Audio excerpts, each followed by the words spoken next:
एका गावामध्ये एक म्याव राहत होती. तिचे पिल्लू होते. तिचे पिल्लू नेहमी तिच्यासोबत राहायचे, तिच्याशी खेळायचे, तिच्यासोबत बोलायचे, नेहमी आईसोबत असायचे. परंतु एके दिवशी खेळता खेळता पिल्लाला फुलपाखरू दिसले. ते त्या फुलपाखरात एवढे मग्न झाले की त्याला कळलेच नाही की आपण कुठे आलो. ते त्या फुलपाखराच्या मागे मागे गेले.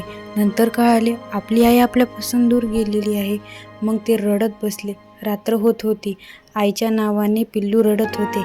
आई त्याच्या आवाजाच्या दिशेने धावत गेली आणि पिल्लाला जवळ घेतले आणि म्हणाली, बाळा, आईला सोडून असे दूर जायचे नाही. आईला न सांगता असे दूर जायचे नाही. पिल्लाला खुशी झाली. पिल्लू आनंदी झालं त्याच्या आईच्या जवळ गेल्यामुळे. आई आणि पिल्लू खुश झाले. नंतर पिल्लूही म्हणाले, नाही आई, मी तुला सोडून कधीच जाणार नाही. मित्रांनो, या गोष्टीचा तात्पर्य असा आहे की आपण आपल्या आईला न सांगता कधीही कुठेही जाऊ नका.